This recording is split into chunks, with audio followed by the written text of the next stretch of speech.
নড়ে চড়ে উঠেছে মোদির বিজেপির সরকার। সত্যিই কি অভিজিৎ দীপক ভারতের মাটিতে পা রাখছে? ভারতের মাটিতে কি জি আন্দোলনের সূত্রপাত হতে যাচ্ছে?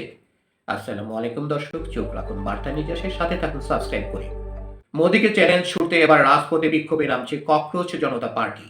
ভারতের তরুণদের নিয়ে গড়ে ওঠা অনলাইন ভিত্তিক সংগঠন ককরোচ জনতা পার্টি সিজিপি এর প্রতিষ্ঠাতা অভিজিৎ দীপক দেশের শিক্ষামন্ত্রীর পদত্যাগের দাবিতে রাস্তায় নামার ঘোষণা দিয়েছেন। একই সঙ্গে তিনি প্রধানমন্ত্রী নরেন্দ্র মোদী সরকারের বিরুদ্ধে তরুণদের প্রতিবাদ বিক্ষোভে অংশ নেওয়ার আহ্বান জানিয়েছেন। সোমবার আমেরিকান সংবাদ মাধ্যম ইউএস নিউজ এক প্রতিবেদনে এই তথ্য জানিয়েছে। মাত্র কয়েকদিনের মধ্যে কোটি কোটি অনুসারী পাওয়া এই সংগঠনটি ভারতের তরুণ সমাজের মধ্যে ব্যাপক আলোচনার জন্ম দিয়েছে। বিশেষ করে বেকারত্ব, মূল্যস্ফীতি, প্রশ্নপত্র ফাঁস এবং পরীক্ষার ফলাফলের ভুলের মতো ইস্যুতে ক্ষুব্ধ তরুণদের সমর্থন পাচ্ছে দলটি।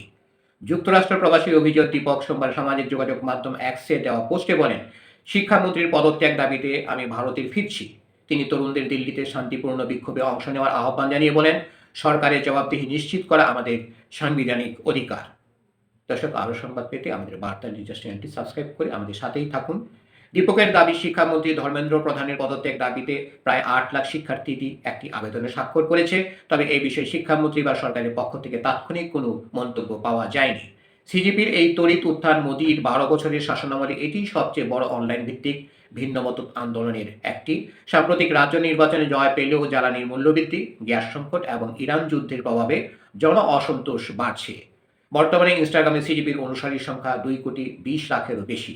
গত 2 বছর ধরে যুক্তরাষ্ট্রে থাকা দীপক জানান, ভারতে ফিরলে তাকে গ্রেপ্তার করা হতে পারে। এই আশঙ্কায় তার পরিবার ও বন্ধুরা উদ্বিগ্ন। তবে তিনি বলেন, আর কতদিন ভয় নিয়ে বাঁচব। এদিকে ভারত সরকার সিজিপির এক্স অ্যাকাউন্ট বন্ধ করে দিয়েছে।